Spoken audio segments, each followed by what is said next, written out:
నమస్తే. ఇది కథ కాదు జీవితం కార్యక్రమానికి స్వాగతం.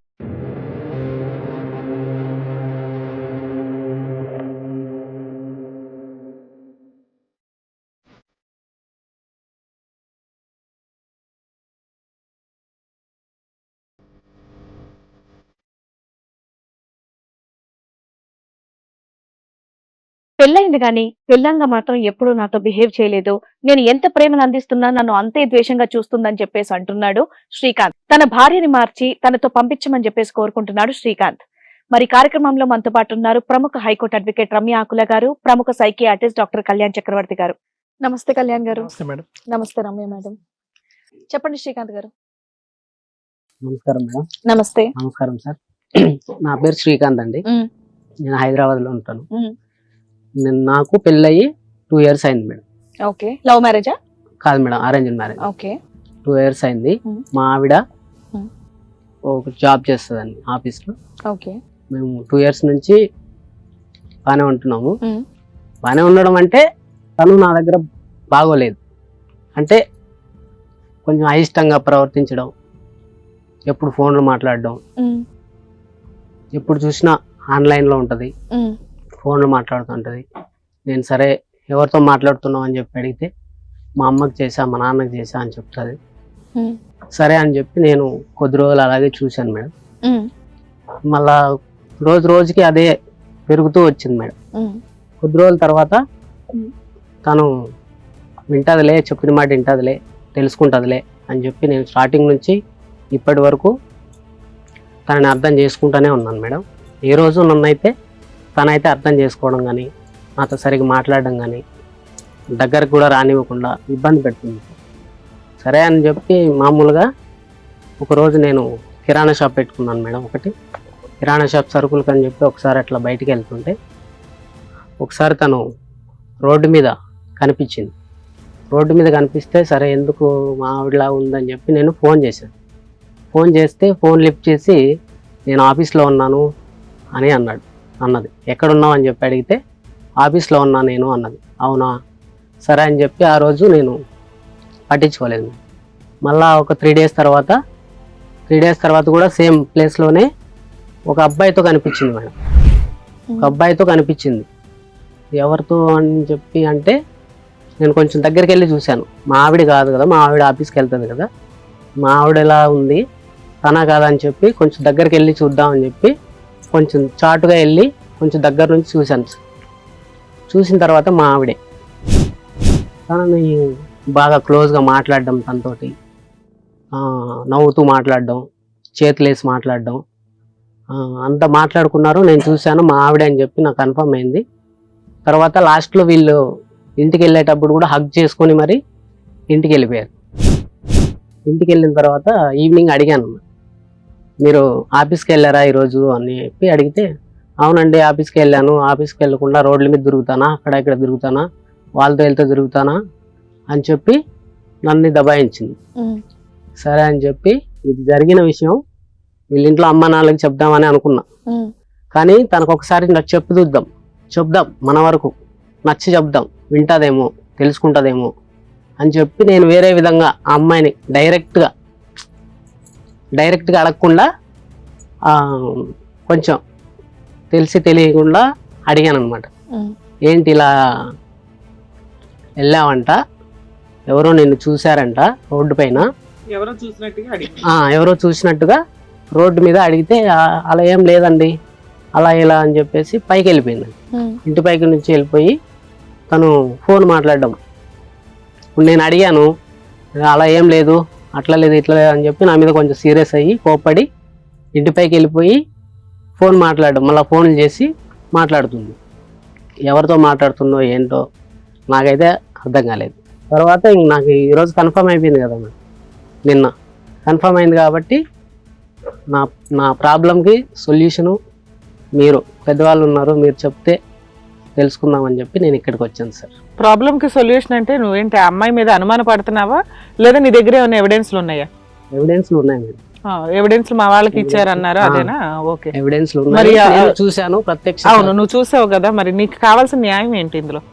అంటే అలా చేయకుండా నాతోనే ఉంటే సో ఆవిడకి ఏమైనా రిలేషన్స్ Okay. ఉంటే అవి కట్ అయిపోయి నీతో ఉంటే చాలండి అని నమ్ముతావా మరి? నమ్ముతాను మేడం. ఏమో నువ్వు విపరీతంగా అనుమానించేలాగా ఉన్నావు, సిఐడి ఇన్వెస్టిగేషన్లు చేస్తున్నావు.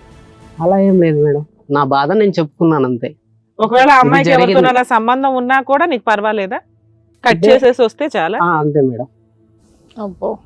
ఎప్పుడు మొదటి నుంచి అనుమానించడం అన్నది ఏమీ లేదు, ఈ సన్నివేశం చూసిన తర్వాతే నీకు ఎక్కువగా అనుమానం. మరి అవును. ఫోన్లు మాట్లాడుతుంది, ఏవో అన్న వీడియో కాల్స్ ఏవో అన్నారు. ఫోన్ మాట్లాడుతుంది సార్, ఫోన్ మాట్లాడుతుంది, ఎప్పుడు మాట్లాడుతుంది. కానీ నేను అడిగిన తర్వాత మా అమ్మకి చేసా, మా అబద్ధం నాన్నకి చేసా చెప్తుందా? అని చెప్పుకునేది. ఏమో వాళ్ళ అమ్మకి నాన్నతోనే మాట్లాడుతుందేమో, నీకెలా తెలుసు వాళ్ళ అమ్మతో నాన్నతో మాట్లాడలేదని? 24 hours మాట్లాడరు కదా సార్. Okay okay. ఇప్పుడు జాబ్ online లో ఎప్పుడు chatting చేస్తుంది చేయడం. అయ్యా మరి 24 hours ఫోన్ లో మాట్లాడుతుంటే? అదే మేడం, చాటింగ్ చేయడం, ఎప్పుడు ఆన్లైన్ లో ఉండటం. ఉన్న కాసేపు తనతో పాటు ఉన్న కాసేపు తన ఫోన్ లోనే స్పెండ్ చేయడం, చాటింగ్ చేయడం. ఫోన్ లో. అది ఎప్పుడు చూసినా ఫోన్ చూసినా ఆన్లైన్ లోకి ఎప్పుడే 2 minutes ముందు 4 minutes ముందు వచ్చి వెళ్ళిపోయి ఉండడం. ఇట్లా ఎప్పుడు సో మీ ఆన్లైన్ భార్య అయితే మాత్రం నిన్ను ఇలాగా వాళ్ళు వస్తే ఆఫీస్ లో లంచ్ బ్రేక్ ఇస్తారు కదా మేడం, అప్పుడు కూడా ఫోన్ నేను చేస్తాను, ఏదన్నా అవసరం ఉండే ఏదన్నా ఫోన్ చేస్తే అప్పుడు బిజీ వస్తూ ఉంటుంది. ఆ టైంలో ఇంట్లో వాళ్ళకి ఫోన్ చేయరు కదా మేడం. అమ్మా నాన్నలకి మామూలుగా ఈవినింగ్ అంటే ఈవినింగ్ పైకి వెళ్తుంది మాట్లాడుతుంది, ఈవినింగ్ అంటే చేయొచ్చు చేయకపోవచ్చు. అమ్మవాళ్ళతో మాట్లాడుతుందని నేను అనుకున్నాను.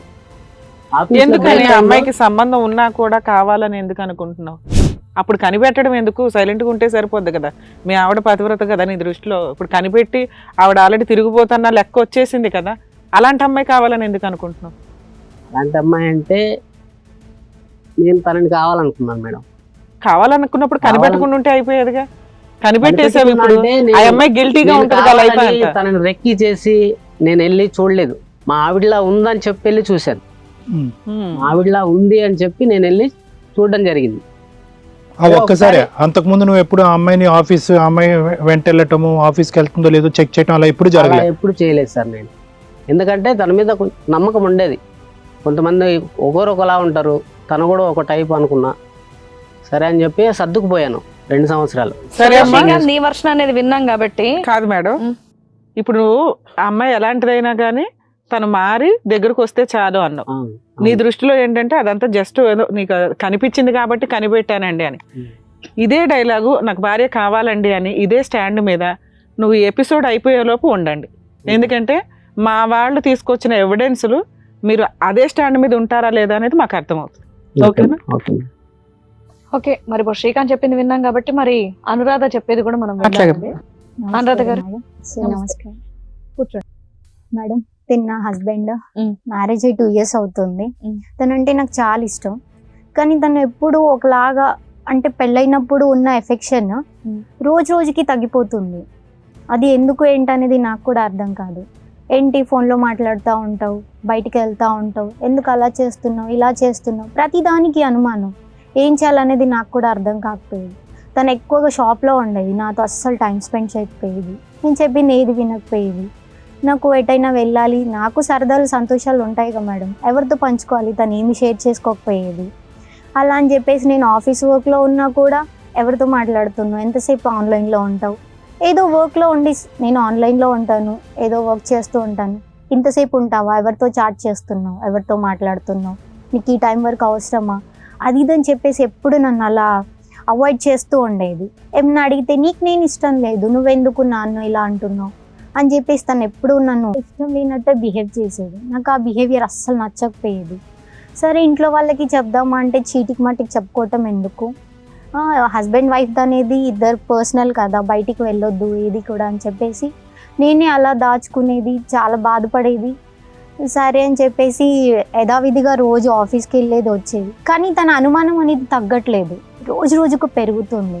నా వెంట రావటం, ఏం చేస్తున్నా ఏంటి, నా టైమింగ్స్ ఏంటి, ఎవరితో వెళ్తున్నా, నా ఫ్రెండ్స్ ఎవరు, ఏం చేస్తున్నా అనేది రోజు ఆరా తీస్తూ ఉండేది, నా వెనకాలే వచ్చేది. నాకు అలా ఒక 2-3 సార్లు చూశాను. ఒకసారి ట్రాఫిక్ మధ్యలో తను కనిపిస్తే వెళ్ళి అడిగాను, ఏంటండి మీరు డ్రాప్ చేయడానికి రాలేదు, ఏంటి ఇంత సడన్గా నా వెనకాల వచ్చారు అంటే, ఏం లేదు ఇటు ఏదో పని ఉందని చెప్పేసి వచ్చాను, ఏదో పని మీద వచ్చాను అని అంటే, ఇంకా సరే రోడ్డు మీద ఎందుకని చెప్పేసి ఈవినింగ్ ఇంటికి వెళ్ళాక నాకు ఎందుకో బాధ అనిపించి ఆఫీస్లో వర్క్ టెన్షన్కి ఇంటికి వచ్చాక కొంచెం రిలాక్స్ అవుదామా అంటే తినతో ప్రాబ్లం నాకు. సరే అని చెప్పేసి అడిగాను, ఏంటి మనసు ఆపుకోలేక అడిగాను, ఎందుకు ఇలా చేస్తున్నావు, నేనంటే ఇష్టం అంటావు కానీ మన ఇద్దరి మధ్యలో బాండింగ్ అనేది లేదు, నన్ను ఎందుకు అనుమానిస్తున్నావు, నీ ప్రాబ్లం ఏంటి అని చెప్పేసి అడిగాను. నువ్వు వాళ్ళతో మాట్లాడుతున్నావు, వీళ్ళతో మాట్లాడుతున్నావు, రోజు చూస్తున్నాను, మరి చూస్తున్నప్పుడు ఇంకెందుకు నాతో ఉండటం, వదిలేయచ్చు కదా అని చెప్పి అడిగాను. లేదు వదిలే అంత కోపం లేదు, నువ్వంటే నాకు చాలా ఇష్టం, నీతోనే ఉంటాను నేను అని చెప్పేసి అన్నాడు. సరే అని చెప్పేసి ఇలాగే అనుకుంటున్నాను, కానీ తనలో మాత్రం ఎలాంటి మార్పు లేదు. ఇలాగే అనుమానిస్తూ ఉంటాడు. ఎప్పుడు నేను పడుకున్న తర్వాత నా ఫోన్స్ చెక్ చేయటం, వాట్సాప్ ఓపెన్ చేయటం, నా ఫ్రెండ్స్ని అడగటం, అలా అన్నీ చేస్తూ ఉంటారు. రోజు రెగ్యులర్గా ఇదే work. సరే, అంతవరకు అర్థమైందమ్మా. నిన్న జరిగిన సంఘటన గురించి చెప్పమ్మా. అది తను నా ఫ్రెండ్ సార్. తను ఏమీ లేదు, నేను జస్ట్ మాట్లాడి వెళ్ళిపోయాను. తనేమో నువ్వెవరితో మాట్లాడావు, హగ్ ఇచ్చావు, అది ఇచ్చావు. ఆఫీస్ టైంలో బయటికి వెళ్ళి ఆ ఫ్రెండ్ తో మాట్లాడాల్సిన పని ఏంటి? అంటే ఏమన్నా ఇంపార్టెంటా? ఆఫీస్ టైంలో ఎప్పుడు మనకి టైం అనేది ఎక్కువ ఉండదు కదా మేడం. మధ్యాహ్నం టైంలో లంచ్ ఫ్రీ టైంలో ఉన్నారు, ఒకసారి మీట్ అవుదాం అని చెప్పేసి నా ఫ్రెండ్ వచ్చారు. ఫ్రెండ్ వస్తే మామూలుగా క్యాజువల్గా నేను వెళ్ళి మాట్లాడాను. దానికి నువ్వు హగ్ ఇచ్చావు, ఏం చేస్తున్నావు అక్కడ? ఆ ఫ్రెండ్ ఎవరో మీ ఆయనకు తెలీదా? అది తెలీదు. ఆయన ఎప్పటి నుంచి ఫ్రెండ్? నాకు చైల్డ్హుడ్ ఫ్రెండ్. తను చైల్డ్హుడ్ ఫ్రెండ్, మీ ఆయనకు తెలీదా? తెలీదు. కానీ అతను కూడా మేల్స్ అంటే అతను కూడా ఏం అంటున్నాడు అంటే, అతను చూడలేదు, అతని ఫ్రెండ్ ఎవరో చూశాడు అని అంటున్నాడు కదమ్మా. అతను చూసాడు, మీ వారు చూసారా, లేదంటే అతని ఫ్రెండ్ చూసాడు అని అసలు చెప్తున్నాడు? ఎవరు చూసారనేది నాకు తెలీదు సార్. ఎందుకంటే నేను జస్ట్ మాట్లాడి వెళ్ళిపోతున్నాను, నన్ను ఎవరు గమనిస్తున్నారు, నా వెంట ఎవరు వస్తున్నారు అనేది నాకు తెలీదు. హిట్ టీవీ యాప్, ఇందులో short news, live news, entertainment shows, movies, digital magazines తో పాటు మీ జిల్లా వార్తలను కూడా ఫ్రీగా చూడొచ్చు. ఇంకెందుకు ఆలస్యం, వెంటనే హిట్ టీవీ యాప్ ని డౌన్లోడ్ చేసుకుని ఫ్రీగా ఎంటర్టైన్మెంట్ పొందండి. Hit TV app. Hit TV app.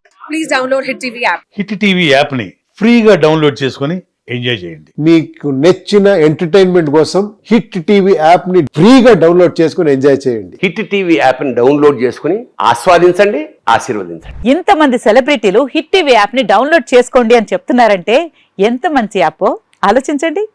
America America America అమెరికాలో చదవాలనుకునే వాళ్ళకి విశ్వసనీయమైన పేరు మన శౌర్య కన్సల్టెన్సీ. UK లో 1 year masters. UK లో 1 year masters. 2 years work permit up to 5 years visa. Contact Saurya Consultancy.